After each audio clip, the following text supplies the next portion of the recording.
Aujourd'hui, 19 juin, Chiron entre en Taureau. C'est aujourd'hui, maintenant, et il reste 8 ans. Selon votre signe, il ne va pas toucher la même zone de votre vie. Pour certains, ce sera l'argent, pour d'autres le corps, ou alors le couple, la famille ou la carrière. Aujourd'hui, on regarde donc signe par signe, où cette grande vague karmique va venir frapper chez vous. Et à la fin, je vous dis pourquoi cet été va être très chaud, au sens propre comme au sens figuré. Bonjour à toutes et à tous, ici Françoise Anne pour âme stellaire. Tout de suite, vite fait, et après je ne vous en reparle plus, un petit pouce bleu, un petit partage, ça aide énormément la chaîne et ça permet à d'autres âmes de tomber sur ces contenus. Voilà, c'est dit, on n'en parle plus. Avant d'entrer dans le vif du sujet, une chose importante, avant-hier plutôt, j'ai publié une grande vidéo sur Chiron en Taureau, astro, psycho, initiatique. Donc, la mythologie, l'histoire du centaure blessé, les étoiles fixes, mon dada comme vous le savez, le sens profond de ce passage de 8 années. 7 années et 10 mois exactement. Tout y est. Le lien est épinglé en commentaire. Si vous ne l'avez pas encore vu, allez la voir. Parce que le signe par signe sans la vidéo principale, c'est comme la pizza sans la sauce. Et la sauce, c'est le meilleur. Donc, filez la regarder, vous comprendrez tout en profondeur. Et comme d'habitude, pour bien lire ce qui suit, on travaille sur 3 couches. Votre signe solaire, c'est votre identité, votre soin intérieur, qui vous êtes. Votre ascendant, c'est ce que vous projetez, le miroir que les autres voient. Et votre lune, c'est votre monde émotionnel, ce qui remue en dedans. Donc, écoutez les 3. Soleil, ascendant et lune. Les 3 vous parleront et vous serez approximativement à 80% de votre thème au natal. Je travaille ici en maison solaire, donc chacun son tour. Chiron va activer une maison différente de votre roue. Et si vous voulez filer directement à votre signe, le minutage est dans la description. Vous cliquez et hop, vous y êtes. Mais avant les signes, 2 minutes de contexte, parce que ce n'est pas un hasard si Chiron arrive maintenant. Chiron entre en Taureau aujourd'hui, donc le 19 juin. Et le 19 juin, c'est exactement le jour où s'officialise un grand accord de paix au Moyen-Orient. Le même jour pile. Or, Chiron en Taureau, on va le voir, ça parle de ressources, de pétrole, d'argent, de terre, de sécurité matérielle. Je vous le dis tout de suite, cet accord, le ciel ne lui promet pas une longue vie tranquille. Et cet été va être bien agité sur plusieurs fronts. Mais ça, je vous garde le détail pour la fin, on y revient après les signes. Promis. Pour l'instant, place à ce que vous attendez, donc le signe par signe. Oui, je suis désolée, j'ai ma chatte qui miaule. Donc, avant de commencer, le cœur du sujet pour tout le monde, Chiron, c'est la blessure que l'on porte, souvent une blessure ancienne, parfois héritée de la lignée. Une zone à vif, mais c'est aussi, et c'est ça le cadeau, l'endroit où, en guérissant, on devient capable de guérir les autres. Le médecin blessé. En Taureau, cette blessure touche un thème précis, la valeur. La valeur de soi, la sécurité, le corps, l'argent, ce que l'on possède et ce qu'on vaut. La grande question de Chiron en Taureau est est-ce que je vaux quelque chose même si je n'ai rien? Et pour beaucoup, c'est une blessure transgénérationnelle, un manque hérité des ancêtres qui ont connu la guerre, les privations, l'exode ou l'esclavage possiblement, et qui ont transmis sans le vouloir cette peur de manquer. Petite précision, et elle est importante, si vous êtes né entre 1976 et 1984, vous aviez déjà Chiron en Taureau à votre naissance. Donc là, vous vivez votre retour de Chiron. Un grand rendez-vous de mi-vie avec votre propre blessure. Gardez-le en tête, où que soit votre soleil. Un dernier mot avant les signes. Tout l'été, Chiron reste sur le tout premier degré du Taureau, sur une étoile précise, Mirac. Dans le ciel, Mirac appartient à la constellation d'Andromède. Andromède, c'est la princesse enchaînée au rocher et livrée aux monstres marins qui attendent d'être délivrés. Et c'est exactement le symbole de ces 8 ans. Ce qui nous tient enchaînés à nos peurs de manquer et le chemin lent pour nous en libérer. Ça peut donner le sentiment d'être prisonnier d'une insécurité. Ou alors ça, la grande délivrance, apprendre à tenir debout autrement. Allez, maintenant on y va pour le signe par signe. Tout d'abord pour vous, amis Bélier. Si votre soleil, votre identité se joue sur ce que vous valez, ça peut donner ça. Le sentiment de ne valoir que parce que vous possédez ou gagnez. Ou alors, ça, vous apprenez que vous valez point même sans rien prouver. Vous avez Chiron en maison 2. Si c'est votre ascendant, ça se voit dans votre rapport à l'argent face au monde. Ça peut donner cela, vous bradez vos talents, vous n'osez pas demander votre prix. Ou alors cela, vous affichez enfin une juste valeur et on vous respecte pour cela. Et si c'est votre lune, votre sécurité émotionnelle est touchée. Ça peut donner une angoisse de manquer, un besoin de matériel pour vous rassurer. Ou alors une paix intérieure qui ne dépend plus du compte en banque. Pour vous les taureaux, Chiron en maison 1. Et si vous êtes né entre 1976 et 1984, c'est votre retour de Chiron, le grand rendez-vous. Si c'est votre soleil, Chiron arrive sur votre identité même. Ça peut donner de plus vous reconnaître, une fragilité du corps ou bien le sentiment de ne pas être assez. Ou alors une refondation complète de qui vous êtes, une nouvelle peau. Si c'est votre ascendant, cela touche votre image, votre allure, votre porte d'entrée au monde. Ça peut donner un malaise dans votre apparence ou alors le regard des autres qui pèse ou bien vous vous réappropriez votre corps et votre droit d'exister tel quel. Si c'est votre lune, votre socle émotionnel tremble, ça peut donner une hypersensibilité, des émotions à fleur de peau, ou alors une tendresse nouvelle envers vous-même, enfin. Pour vous les Gémeaux, vous avez Chiron en maison 12.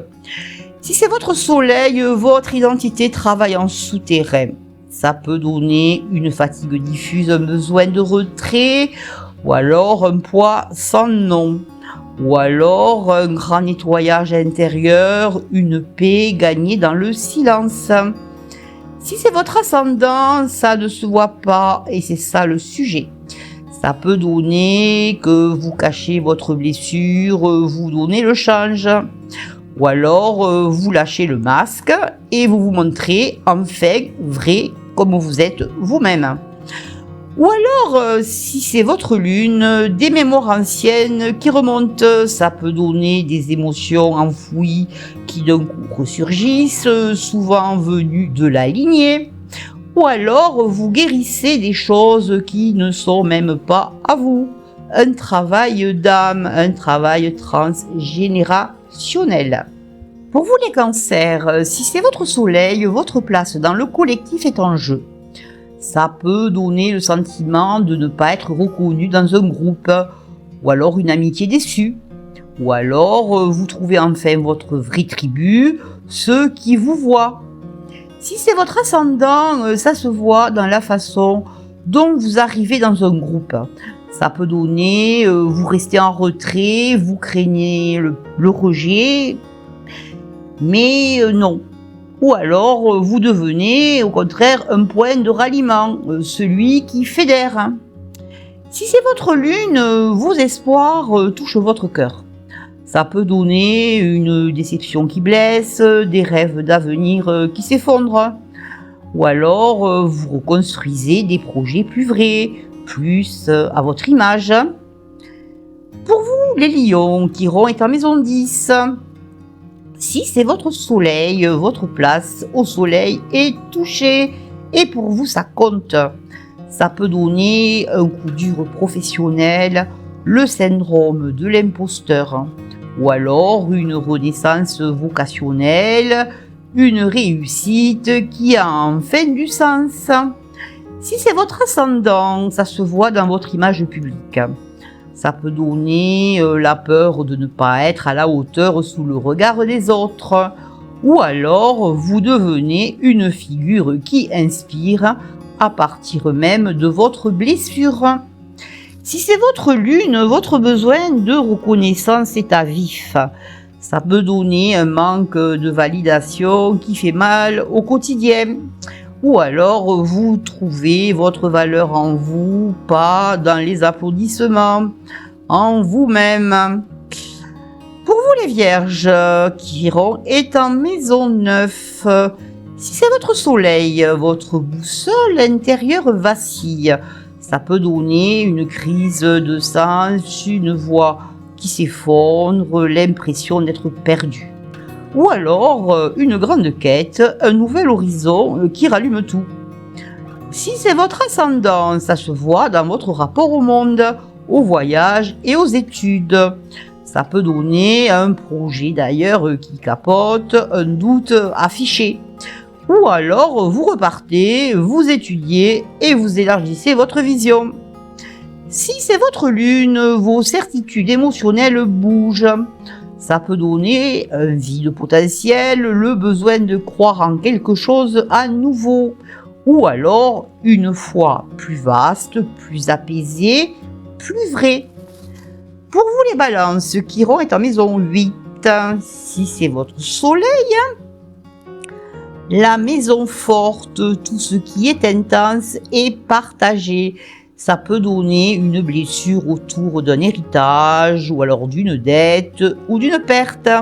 Ou alors une régénération profonde, où vous renaissez de la cendre. Si c'est votre ascendant, ça se voit dans votre rapport à l'intime et au pouvoir. Ça peut donner une crise de confiance, une difficulté à lâcher prise. Ou alors vous accédez à une intimité vraie sans peur. Si c'est votre lune, vos peurs les plus profondes remontent. Ça peut donner une angoisse de l'abandon, du contrôle. Ou alors, au contraire, une transformation émotionnelle totale, le phénix. Pour vous les scorpions, Chiron est en maison 7. Si c'est votre soleil, le miroir de la relation, ça peut donner un partenaire qui s'appuie pile là, qui appuie plutôt pile là où ça fait mal, ou alors une relation qui guérit enfin, où vous apprenez à recevoir. Si c'est votre ascendant, ça se voit dans la façon dont vous abordez l'autre. Ça peut donner la tendance à vouloir sauver ou à attirer des blessés. Ou alors des liens plus justes, des contrats plus équilibrés. Si c'est votre lune, votre besoin d'amour est touché. Ça peut donner la peur d'être quitté, le don de soi jusqu'à l'oubli. Ou alors un cœur qui s'ouvre sans se perdre. Pour vous vous les Sagittaires, si c'est votre soleil, votre rapport au corps et au concret, ça peut donner un signal du corps qui vous oblige à ralentir, un travail qui use, ou alors un grand réveil, un quotidien qui prend soin de vous. Si c'est votre ascendant, ça se voit dans votre hygiène de vie, votre façon de servir. Ça peut donner, vous vous oubliez au service des autres. Ou alors, vous devenez soignant à votre façon, vous transmettez le soin. Si c'est votre lune, vos émotions passent par le corps. Ça peut donner le stress qui se somatise, ou alors l'anxiété du quotidien. Ou alors, un corps enfin réconcilié, un allié, plus un ennemi. Pour vous les Capricornes, Chiron est en maison 5. Si c'est votre soleil, votre droit à la joie. Et vous l'autorisez rarement. Ça peut donner un blocage créatif, la peur de briller, ou alors de prendre de la place. Ou alors une renaissance joyeuse, vous osez enfin créer, aimer et jouer. Si c'est votre ascendant, ça se voit dans votre façon de rayonner. Ça peut donner, vous vous retenez, vous vous éteignez devant les autres. Ou alors vous laissez enfin voir votre lumière. Si c'est votre lune, votre enfant intérieur est touché.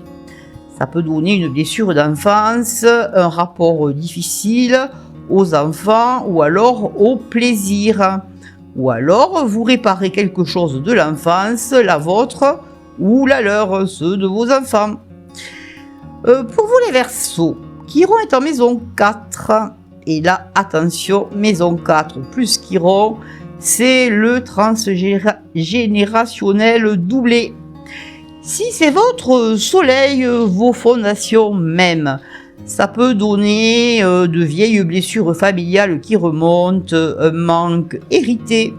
Ou alors vous devenez celui qui brise la chaîne, qui guérit la lignée. Si c'est votre ascendant, ça se voit dans votre rapport au foyer, aux origines. Ça peut donner un déménagement forcé, l'impression de n'avoir pas de base. Ou alors, au contraire, vous posez enfin des fondations saines. Et si c'est votre lune, le cœur du sujet pour vous, car la lune, c'est déjà la mère, le foyer.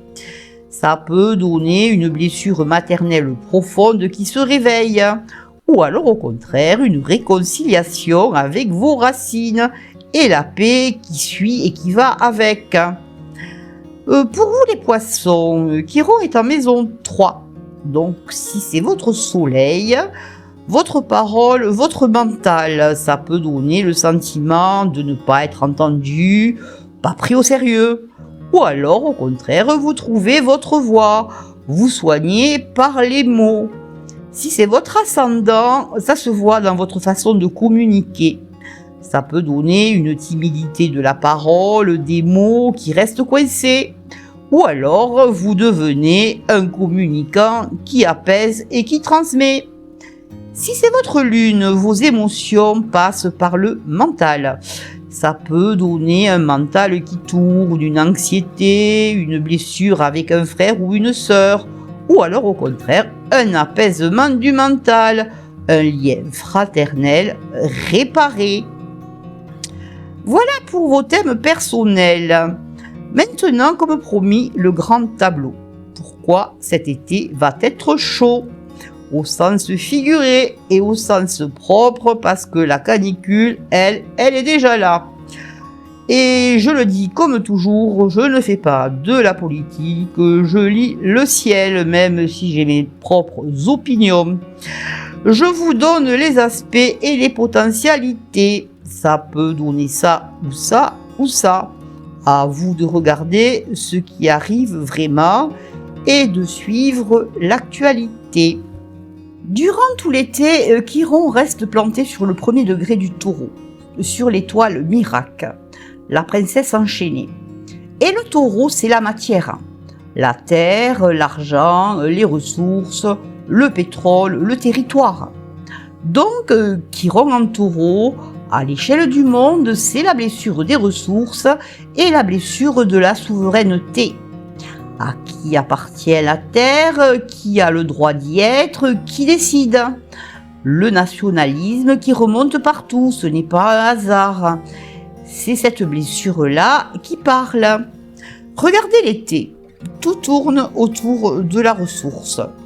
Le détroit d'Ormuz, par où passe le pétrole du Golfe, les raffineries russes que les drones ukrainiens frappent jusqu'à Moscou, la flotte fantôme russe, ces pétroliers que la France arraisonne en mer l'un après l'autre, et Trump qui, l'accord iranien signé, remet aussitôt des sanctions sur le pétrole russe. Parce que, je le cite, le pétrole coule à flot désormais. Le pétrole comme arme, le pétrole comme blessure. Ça peut donner cela, une guerre de l'énergie qui s'intensifie tout l'été. Ou alors un point de rupture et là, c'est l'escalade. Et nous les Européens, on est en plein dedans.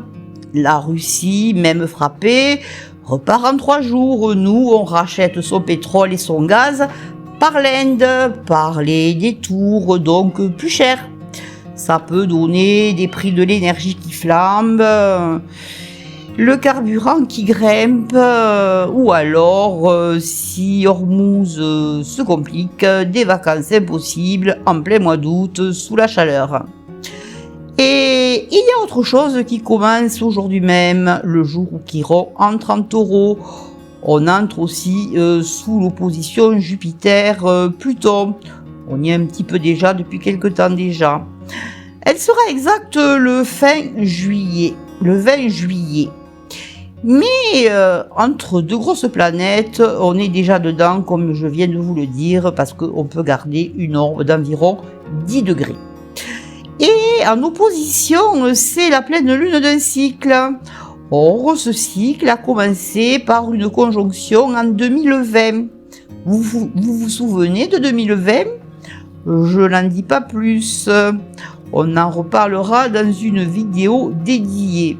Mais retenez, ce qui s'est noué en 2020 arrive cet été à son point de bascule.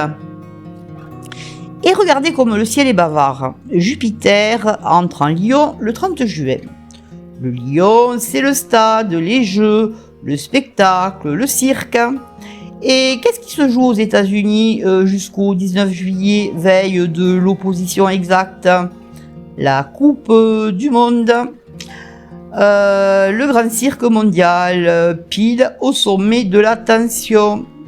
Du pain et des jeux. Les Romains connaissaient la recette. Quand le monde gronde, on lui donne un spectacle. Mais en face de Jupiter, il y a Pluton, le pouvoir, celui qui décide, qui entre et qui reste dehors. On nous dit que le football unit le monde. Et en même temps, des peuples entiers n'ont pas le droit de soutenir leurs équipes. Des supporters refoulés, un arbitre renvoyé chez lui, des nations écartées.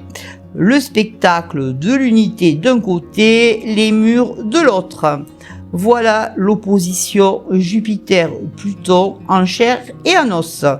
Et c'est une certaine sélection sur certaines origines, inutile de se le cacher. Et chez nous en France alors, parce que ça grince dans les chaumières, le 14 juillet c'est notre fête nationale, la fête des Français. Et cette année, on nous prépare un 14 juillet européiste et otanien aux petits oignons. L'Ode à la joie à la place de la Marseillaise, l'Ukraine à l'honneur, von der Leyen invité, le chef des armées de l'OTAN aux côtés de Macron. Et ça, beaucoup de Français n'y reconnaissent pas leur fête. Ça gronde, des voix s'élèvent, des appels à des rassemblements alternatifs circulent. En bleu, blanc, rouge avec la Marseillaise. La souveraineté, encore le sentiment d'une fête nationale confisquée. Et la carte de la France le dit exactement. Cet été, Neptune dissout son soleil. Le brouillard, la désillusion, le décalage entre le faste d'en haut et la facture d'en bas. Jupiter gronde son Neptune. La grandiloquence, la parade. Et l'éclipse du 12 août vient allumer l'Uranus de la France. Sa signature révolutionnaire, le peuple qui se réveille. Ça peut donner un mécontentement qui monte entre mi-juillet et mi-août, ou alors le couvercle tient mais la pression monte dans la marmite. Maintenant, les hommes d'État et leur ciel. Poutine tout d'abord. Tout l'été, Saturne écrase son soleil. Mais Saturne, ce n'est pas l'homme qui se couche. C'est l'homme qui s'arc-boute et qui pousse méthodiquement sur le Donbass. Et le 6 août, Mars frappe son Mars natal, le choc des volontés.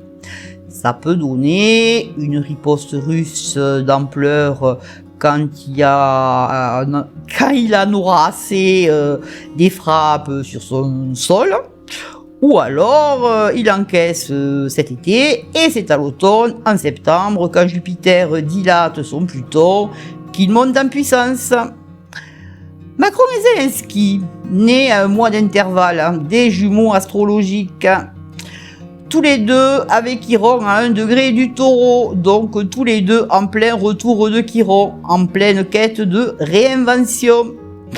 Et autour de l'éclipse, leur ciel est propice au coup d'éclat. Ça peut donner un grand geste de l'un ou de l'autre, ou des deux, autour de la mi-août. Ou alors Trump, happé par le dossier iranien et israélien, les lâche et les voilà à pousser seuls dans les bêtises. Quant à van der Leyen, elle aussi, Saturne contre son soleil, son grand projet contesté, érodé pendant que Trump retire ses troupes de l'OTAN. Et l'OTAN, sa carte, est sous Saturne maintenant. Épreuve de structure jusqu'en 2027 et sous Neptune vers 2032, la dissolution. Détail qui relie tout, cet été, Saturne à 14 degrés du Bélier frappe en même temps le soleil de l'OTAN, celui de Poutine et celui de van der Leyen. Un seul point de ciel, 3 centres de pouvoir sous tension. Et tout ça, le ciel l'allume par paliers. Le 4 juillet, Mars rejoint Uranus. L'éruption soudaine, le premier point chaud. Le 13 juillet, Mars arme la parole d'Israël. Le 2 août, Mars frappe l'Uranus d'Israël, le coup qui part. Le 6 août, Mars contre le Mars de Poutine, le choc. Et le 12 août, l'éclipse sur la Lion d'Israël et le Pluton de Poutine. Une montée par palier de début juillet à la mi-août. Pas une date, une pente. Et remarquez, les vraies mèches tombent après la finale du 19 juillet. Pendant le grand cirque, le ciel est tendu mais retenu. C'est juste après, quand les projecteurs s'éteignent, que ça se charge. Alors ce fameux accord, on va en parler, signé cette semaine, officialisé aujourd'hui en Suisse. Je vais vous dire ce que j'en pense en regardant le ciel sous lequel il a été scellé. Mercure s'apprête à rétrograder. Les grosses planètes s'opposent, les déclencheurs s'alignent pour l'été. Ce ciel ne donne pas à cet accord les fondations d'une paix durable. 60 jours pour le finaliser, qui expire pile à la mi-août sur l'éclipse. Je ne lui vois pas une longue vie tranquille, et ça, le ciel le dit clairement. Et au-dessus de tout, la conjonction Saturne-Neptune. tous les 36 ans, elle dissout un ordre du monde et en sème un autre. En 1989, en Capricorne, la chute du mur de Berlin, la fin du monde. En février 2026, au tout premier degré du Bélier, un nouveau cycle. Ce qu'on vit cet été, ce n'est pas un épisode, c'est une charnière de civilisation. Et il revient à Chiron, le mot de la fin. Chiron en Taureau nous demande à tous, à l'échelle d'une vie comme d'un monde, la même chose. Apprendre ce que l'on vaut vraiment quand la sécurité tremble. Apprendre à ne plus dépendre de ce qui peut nous être coupé. La princesse enchaînée de miracles, c'est nous, tant qu'on reste ligoté à ce qu'on ne maîtrise pas. Et la délivrance sur 8 années, plus exactement 7 années et 10 mois, ce sera d'apprendre à tenir debout autrement.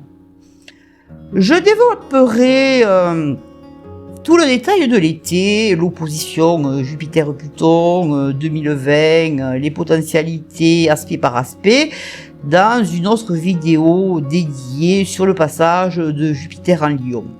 On y reviendra et je pense que je ferai également votre agenda, soit pour le mois de juillet, soit pour l'été. On y collera juillet et août, puisque l'un dans l'autre, ça se tient. Voilà pour aujourd'hui. Donc, pour ceux qui n'ont pas encore vu la première vidéo que j'ai faite sur le sujet, donc sur le passage de Chiron en Taureau, je vous épingle le lien dans les commentaires. Et un petit pouce bleu, un petit partage, ça aide vraiment la chaîne et je vous en remercie vraiment énormément. Et dites-moi en commentaire dans quelle maison Chiron tombe chez vous. Et on en discute. Et puis vous savez que je suis curieuse, donc ça m'intéresse. Je vous souhaite de prendre bien soin de vos racines. Et je vous dis à très vite. C'était Françoise Anne.